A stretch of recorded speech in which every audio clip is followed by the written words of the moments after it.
All right, everyone. Thank you for joining us for today's 11:30 call with Lamont Wade. Just a few quick reminders. Once again, if you have a question for Coach Franklin's press conference at 12:30, please RSVP to Kristen Geyer. And as always, if you have a question, please raise your hand and we'll unmute you. We'll start with Rich Carcella. Good morning, Lamont. Thanks for your time today. Hey, how am I? How are you? I'm good. How are you? I'm all right. Lamont, your teammates have often or have always considered you a leader, but what does it mean to you to be named a team captain? And is it something that you had thought about for a long time before it happened? Yeah.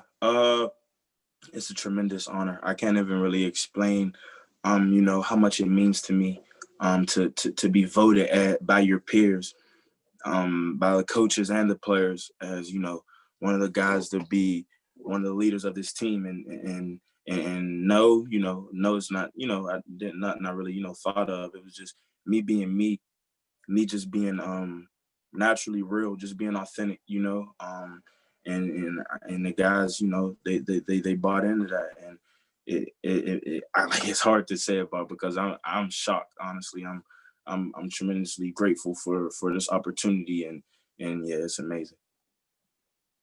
Mark Brennan. Lamont, what's it mean to you to have this week finally be here as a senior? I'm sure there were times where you were wondering if you would even get to play. So for it to finally be here, what does this feel like for you? Man, I can't wait, man. It's been long enough, we done had enough time to work all the kinks out, do what we got to do. But now I'm excited to get out there and finally be able to put the talents of our defense, talents of our team on display. New Bias Wilborn. Yo, Lamont. First of all, thanks for doing this, man. Always. Secondly, what does Journey Brown demand mean to you, and how tough is it going to be not having him as a teammate on the field this year? That's a huge loss as far as a player standpoint, as far as a energy standpoint, as far as a just having another guy who leads by example. Journey, his impact is tremendously felt throughout the whole team because Journey's just one of those guys. It's gonna be hard, but just having him still be out there with us and having him still being able to still talk to him, be able to still crack jokes and everything. That's all right for now. Paul Gable. Hey, Lamont, thanks for the time. Yesterday in his press conference, IU head football coach Tom Allen talked about how impressed he was with your guys' defense. When you look at IU's offense, obviously we know about WAP and Peyton Hendershot, but the biggest change is Michael Penix at quarterback. What do you know about Penix? What about him has garnered your attention? And also, second question, both teams open up week one with brand new offensive coordinators. From a defensive standpoint, how tough is that coming right off the bat? The quarterback, I think we seen a little bit of him. He got hurt. What was that, 2 years ago? So we know he has good confidence in throwing the ball. We know he's going to throw the ball. We know that's what he do. He's going to put that out there. And he's also a guy who could run as well. He could use his feet too. And just with as far as the new offensive coordinator, that they already had that guy who's the OC now on their staff. So it's kind of like just a staff thing.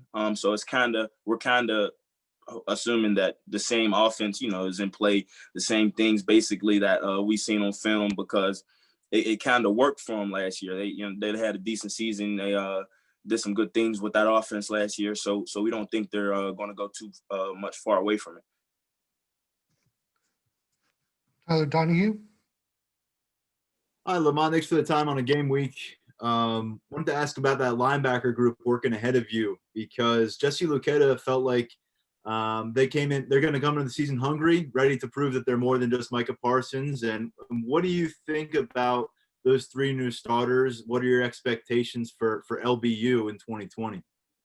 Yeah, I feel like they're all anxious to play and to actually show what they got because, while Micah here, the All-American big dog is, a lot of guys get overlooked whenever that happens, and they feel like, we know that Micah was that, anchor, but they feel like there are some very talented guys as well who deserve some recognition. You know what I mean? And I feel like all three of those guys are ready for that task.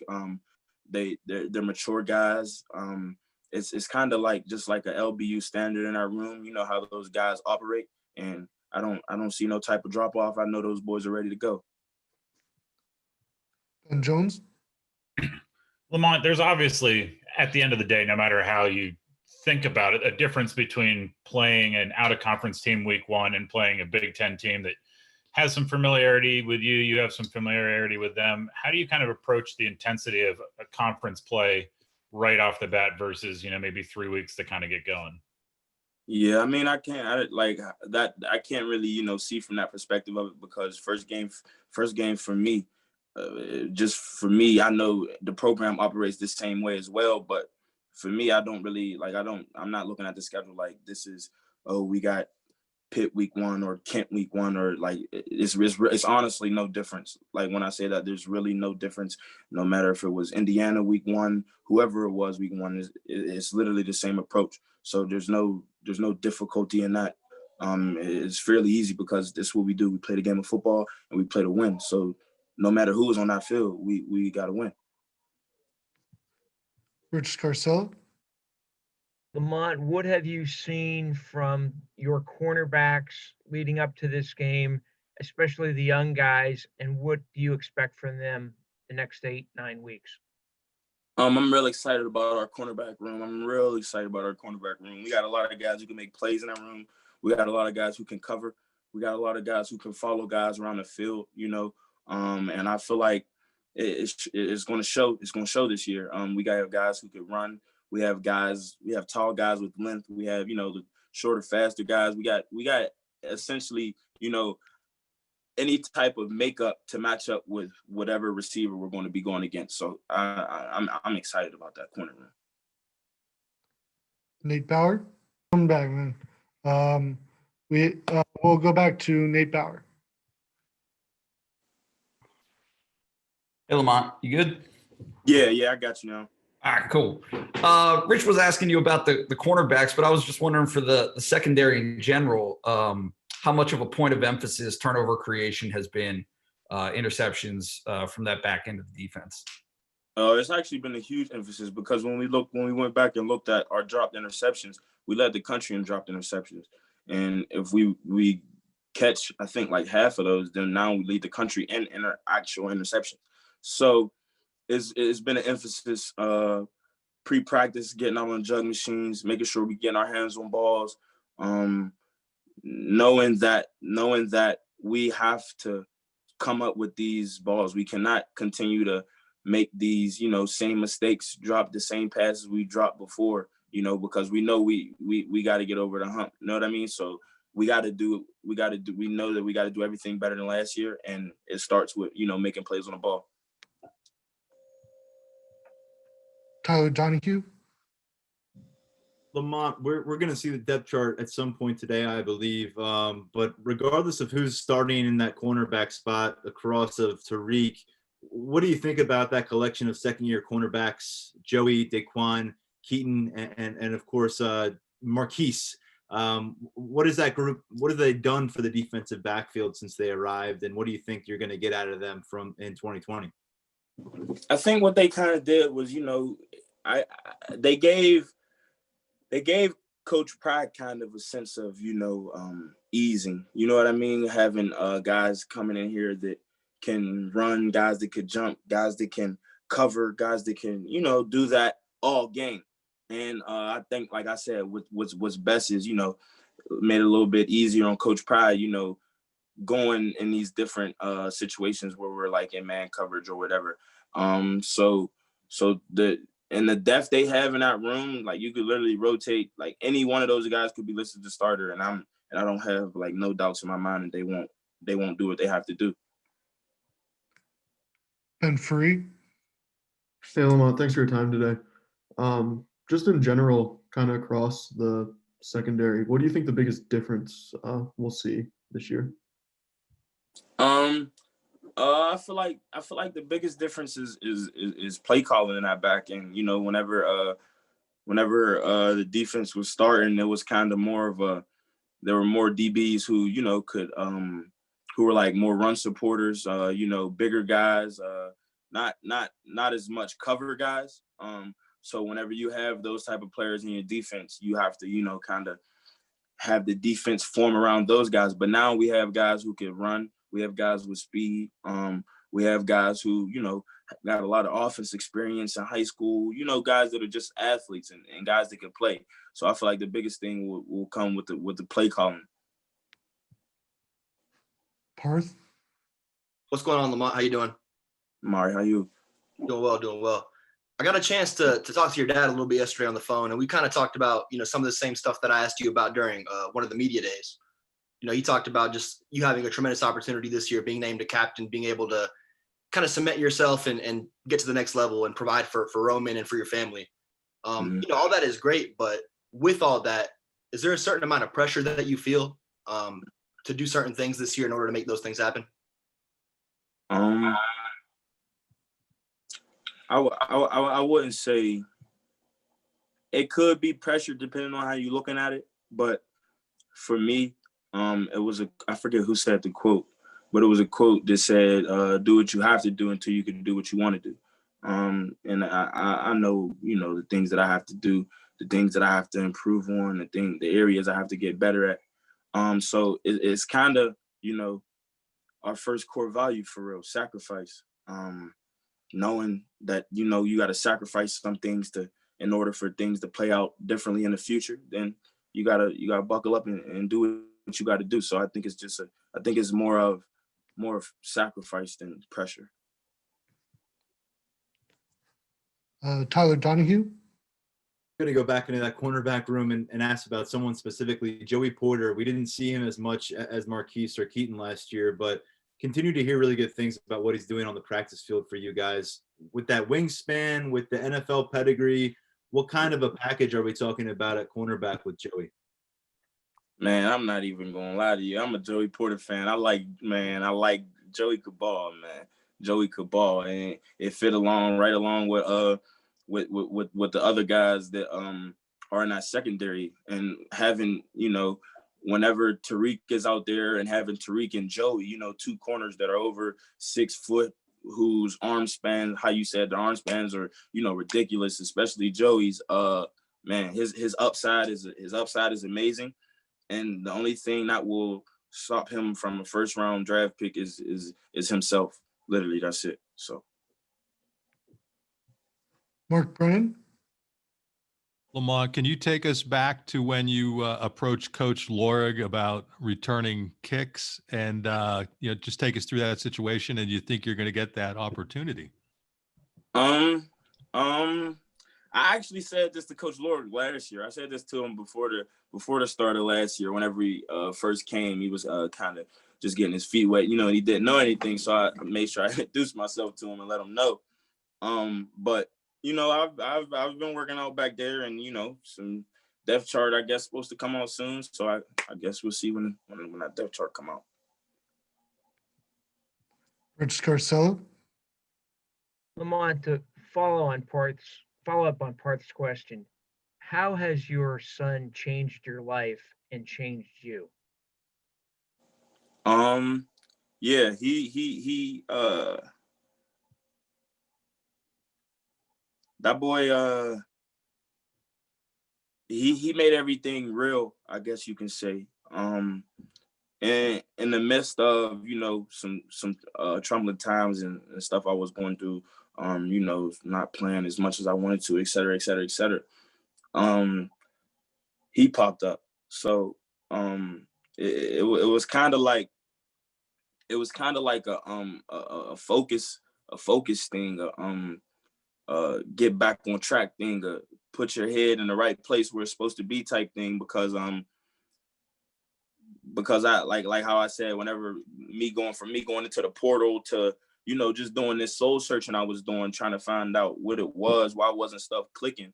And I guess he just sped that process up, because stuff got real a lot faster for me. And I had to realize that, you know, there wasn't no other option. You know, while I was going through this process, I doubt myself, of course, doubt myself, not know what I want to do, be sometime you have a negative attitude. But when he coming around, I can't doubt myself, because I got somebody depending on me. I can't have a negative attitude, because my negative attitude will go on him, and XYZ. So that's a whole like a part of it. Tyler Donahue. Lamont, you've watched all the running backs come in. You came in with Journey, but with him being sidelined right now, what can you tell us about that group for people who are concerned that Journey's absence is going to kind of ruin plans at the running back spot? And what have you seen from those two freshmen, and Kevon and Keziah, since they've been able to get to the practice field?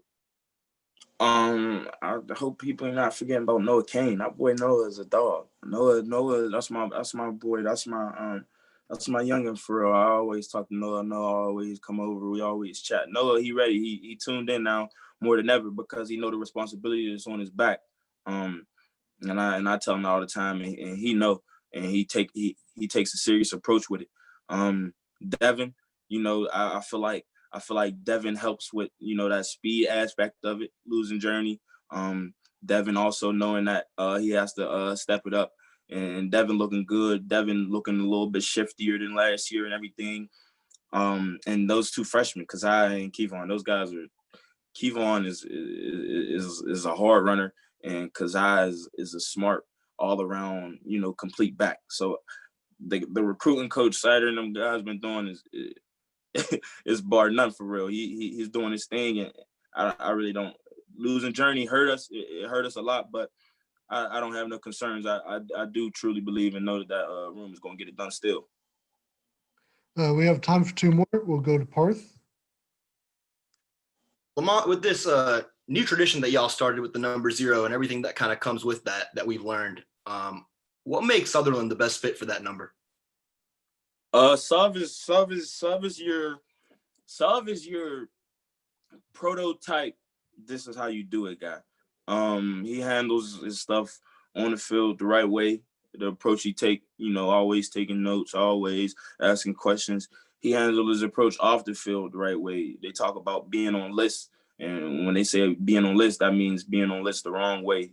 You being late to class, you missing a meeting, XYZ. I don't think Sav has ever popped up on a list at all. So he's not giving nobody no hard time.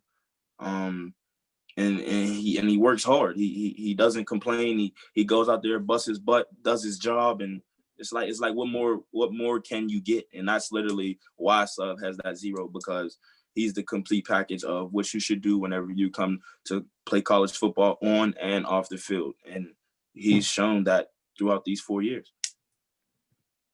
We'll finish with Nate Bauer. Well, I'm not sure necessarily what you would have to compare it against, but with Penn State's approach to special teams, is it different, you know, necessarily from other programs? Is it what you expected before you got to Penn State? Like, how do you see, you know, the way that James Franklin kind of directs the emphasis on special teams? Yeah, I kind of seen how important, you know, that special teams thing was when I first came here with Coach Huff, and how Coach Huff ran things. Coach Huff ran things, you know, pretty tight out there, and I was like, oh, this is real. And that has only gotten, you know, even more detailed, even more to the T with Coach Lord coming in here, and him, the periods we do in practice, just the time we take out to be detailed in special teams, because special teams there are game-changing plays in special teams, and we realize that, and for us to take that approach to realize that, I feel like it won't do nothing but help us win. All right. Thank you, Lamont, for your time time today. And everyone, we will have Coach Franklin on at 12:30.